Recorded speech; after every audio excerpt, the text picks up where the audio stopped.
Part 1.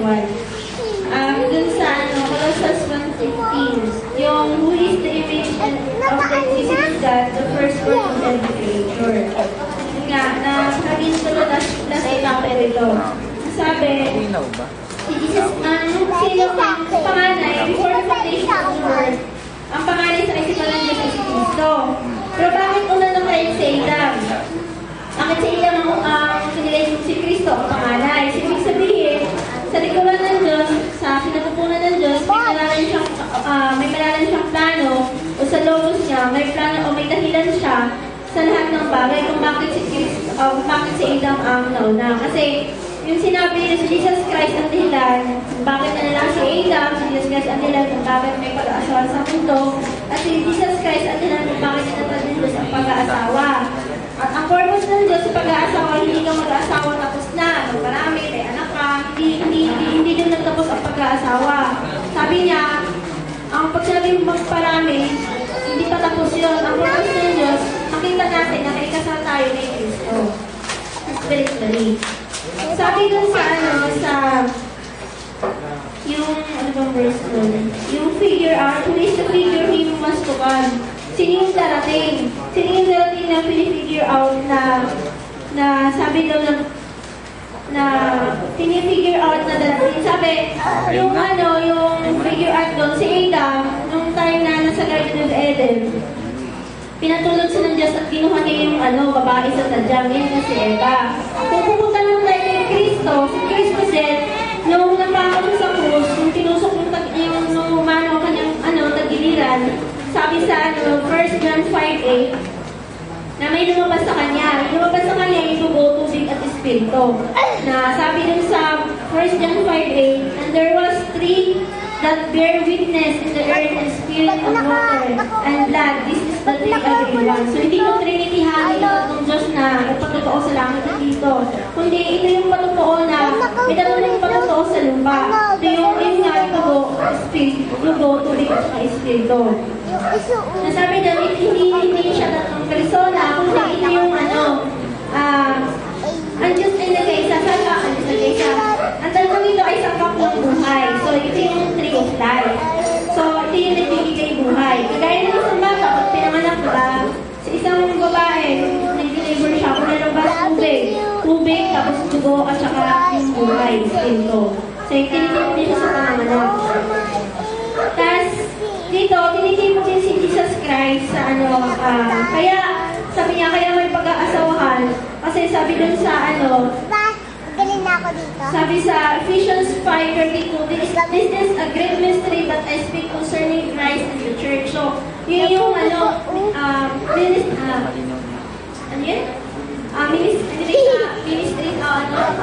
ministry sa Tagalog.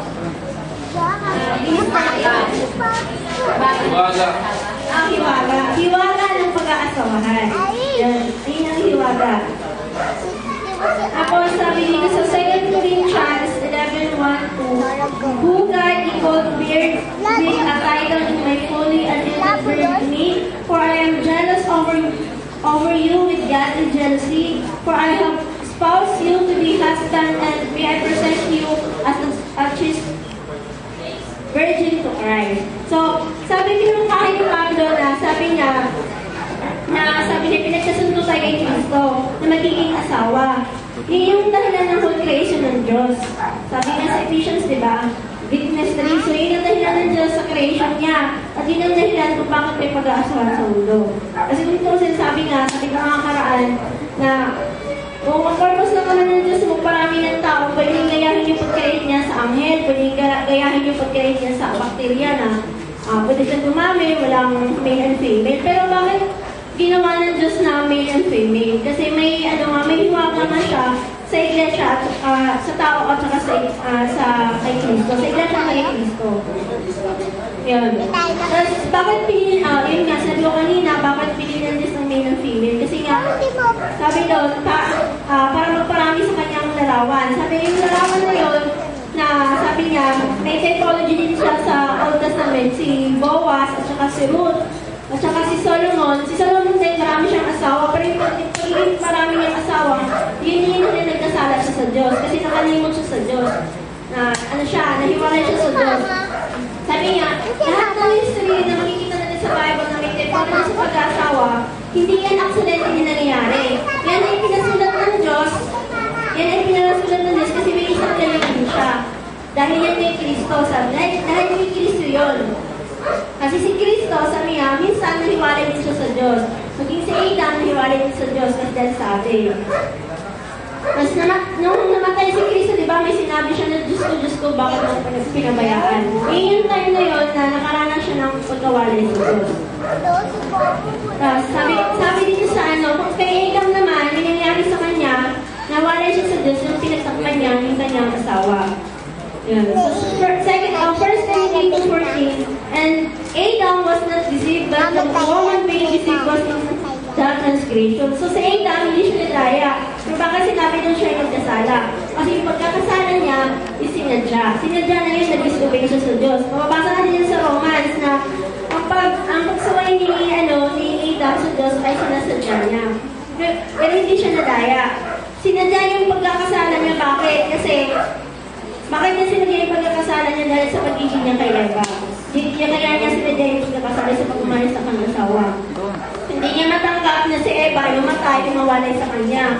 Mas naisip ba niyong ma-impyerno, mas naisip niya samahan si impyerno kaysa manahan siya sa paraiso ng Diyos na iwalay sa kanyang asawa. So yun yung great mistake,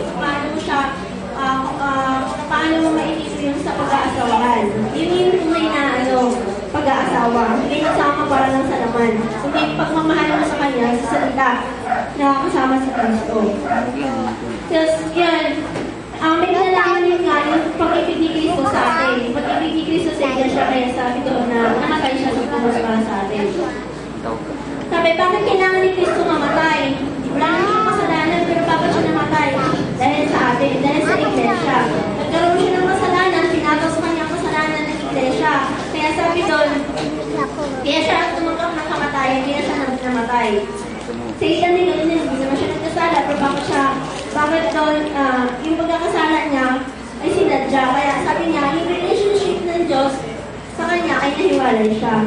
So Genesis chapter 3 verse 3-4, and the Lord God said, behold, the man is become one of us, of know good and evil, and now let put forth his hand and take also the tree of life and eat of life forever. Sa Genesis 3:24, nung nagkasala sila Adan at Eva, ang Diyos nagsabi na hindi naman malakati na manatili ang tao sa Garden of Eden kasi hanggat nandun siya, pwedeng iunat nila yung kamay nila sa tree of life at mabubuhay sila na may kasalanan. Mabubuhay sila mabubuhay sila na may kasalanan. Yung ginawa, sabi doon, na pinalis doon, hindi naman basta na pinalis ng Diyos doon na sobrang layo, na nilagay sila sa sobrang layo lugar. Sabi doon, ang isang dahilan doon, pinalis sila ng Diyos doon kasi hindi na sila mabubuhay doon. Kasi may tawagan na nga, tumuloy yung tawagan, na sinagkakasala nila. Dahil sino pa yung lupa. At saka yung presensya ng Diyos, wala na doon. Hindi na makapasok sa Adam sa presensya ng Diyos. Sa Ephesians 5:22-23, wives, submit yourself unto your husband as unto the Lord. For the husband is the head of the wife, and even the Christ is the head of the church, and he is the Savior of the body. Tingin po to, sinabi ko ni Pablo, sabi niya, tingin po niya sa pag-aasawa kay Kristo at saka sa Iglesia. Meron siyang rason, merong reason ng Diyos na bakit niya in-institute ang pag-asawa. Meron siyang dahilan, meron siyang deeper o dahilan talaga na dahilan kung bakit niya in-institute ang pag-asawa. Ang sabi sa Ephesians 5:24, therefore as the church is subject unto Christ, let the wives speak to their own husband in everything. So ina-advise ni Pablo na yung asawa, ang babae, ay kailangan mag-usakop sa kanyang ulo. Sino yung ulo? Yung ulo ng babae is lalaki. Kung paano din ang iglesia na nakasakop kay Kristo. So sa Ephesians 5:25, husband, love your wives, even the Christ also loved the church and gave himself for it. So, ibinigay ni Adam ang kanyang life sa kanyang asawa. At ganun din si Kristo, ibinigay niya ang buhay niya para sa kanyang iglesia. So kung tayo mag-aasawa, sabi niya, be sure na ang hanapin natin ay Kristiyano. Di mo masabi na, ibinigay mo yung buhay sa iyong asawa. Kasi Dito naman yung sabi niya, kung nag-aasawa ka ng sabi niya dito, yun lamang ang nakakaunawa sa sakripisyo ng pag-aasawa. Kasi sa pag-aasawa mo sa sakripisyo ay hindi naman na, sabi nila, kailan ka mag-aasawa, kailan ka lumagay sa tahimik. Hindi naman tayo puro pag-aasawa. Kasi may sakripisyo kang gagawin sa Panginoon. Kung sabi na, kung sa salibutan ka pumili, marami kang responsibilidad. Sabi niya, kung sa salibutan ka, kung sa salibutan ka pumili, ang sabi doon, wala siyang responsibilidad. Sabi na, submit yung pagkakasakot mo sa asawa, hindi yung responsibilidad. Kasi sa atin, responsibilidad po daw yun. Hindi na ka nakatali doon, hindi ka nakastring attached. So yung pagmamahal ni Adam na ibinigay niya kay Eva is unconditional. Kahit nahulog na sa adultery yung kanyang asawa, tinanggap pa rin niya. Ganun din si Kristo. Tayo na pinatawad din tayo ni Kristo. Sabi yung kahit galing tayo sa mga pagan, mga adulterous din tayo. Pero sabi doon, tinanggap pa rin tayo ni Kristo.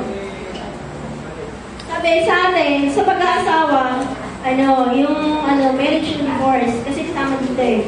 Kung sabi niya, sa marriage and divorce, pinahitulutan ng gusto. Pero sabi niya, kung marunong ka man magpatawad sa kay Kristo na pinatawad sa akin, hindi mangyayari ang divorce. Kasi sabi niya, kasi meron sa puso natin na, minsan, matigas yung puso natin, meron tayong hardness, hindi tayo marunong magpatawad. Pero sabi, bakit si Kristo naman na nagpatawad? At saka sabi niya, siya nga umako ng kasalanan natin, napatawad niya tayo sa kabila ng mga niya sa atin. Sa panahon ni Moises, pinahintulutan niya yung marriage and divorce dahil sa katigasan din ng ulo ng tao. Pero hanggat maaari, hanggat napatawad mo siya, gawin mo. Sabi kasi, hanggat maaari patawarin mo siya. Kasi ganun din pinakita ng Diyos para sa atin.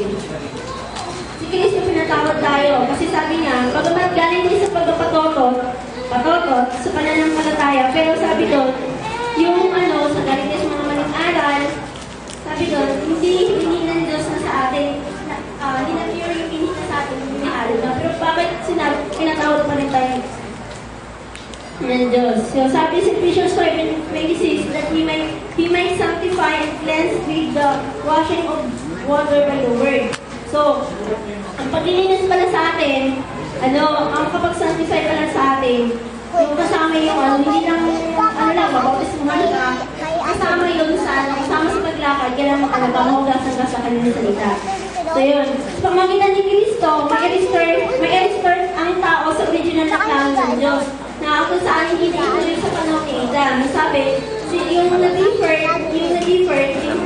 nangyari kay Adam, may ituloy sa panahon ni Kristo. Sa pamagitan ni Kristo. Sabi sa Ephesians 5:27-29, that He might present in Himself a glorious church, not having spot or wrinkle or any such things, but it should be holy and without blemish.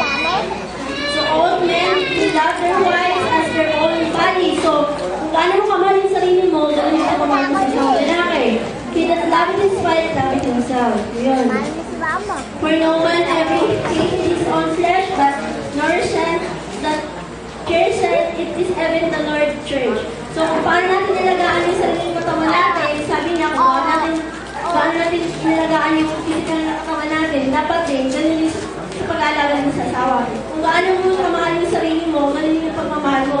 Sapagkat si Kristo, ang dahilan ng lahat ng pag-aasawahan natin. So, ang iglesia na katawan ni Kristo ay pinandigin ni Kristo sa kanyang katawan din. Kaya sabi niya, kung gaano mo kamahal yung sarili mo, ganun yung pagmamahal mo sa asawa mo. Sa Ephesians 5:30, for we are members of His body, of His flesh and His bone. So, diba, nung nasa Genesis sinabi, nung inumot yung babae sa kanya, sabi, this is my bone and flesh of my flesh. Bakit nasabi ni Adam yun? Sabi, nag-prophesy na si Adam that time. Hindi yun ang kanapan na, prophecy na sinasabi na Sabi niya lang, therefore shall man leave his father and his mother and shall cleave unto his wife, and they shall be one flesh. So yun yung pagkakaisa nila. Kung kasi ngayon na may mangyayari na sabi niya, hindi lang sa pag-aasawa, kundi meron din kay Kristo. Sabi, kailan iniwan ni Adam ang kanyang father and mother? Nakita ko ang magulang ni Adam is ang Diyos, di ba? Kasi iniwan niya yung kanyang mga magulang nung sumama siya sa babae, nung nag-asawa siya. Doon siya nahiwalay sa kanyang magulang. Ganun din si Kristo. Nung pagdamay niya sa kanyang iglesia, nahiwalay din siya sa kanyang ama. Kaya sinabi ni Adam, nag-umpisa siya doon natin, may both of my bone, therefore shall a man leave his father and his mother. Ang propesya na yun, yung propesya na sinabi ni Adam sa Genesis, mangyayari sa iglesia.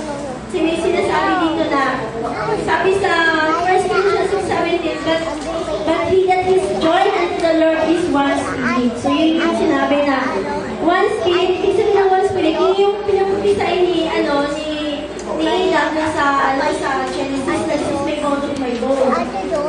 Nasabi, ang tipo nun sa pag-aasawahan into flesh and one flesh. So sino sinasabi dun sa Corinthians 6:17 na Lord? Sabi yung Lord doon, ay pagiging isa sa atin. Sino yung Lord yun? Hindi si Jesus Christ. Ibig sabihin, sabi niya, huwag natin ikiya si Kristo sa atin. Kasi yung Lord na sinasabi dun sa 1 Corinthians 6:17, si Jesus Kristo yun. Maging si Kristo, sabi niya, paano ang husband and wife naging one flesh, maging si Kristo at saka sa iglesia ay naging one spirit din.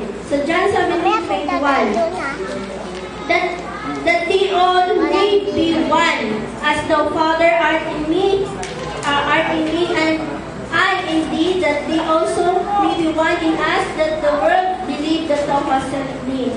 So yung ganapan nun, sabi niya, yung sa panahon ng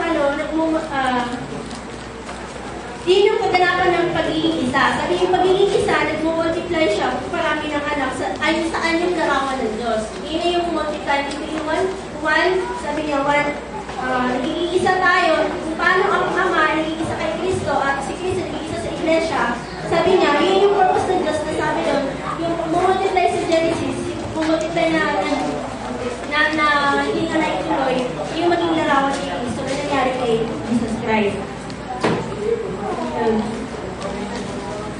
Kung matutapos eh, okay na. Tanong. Ha?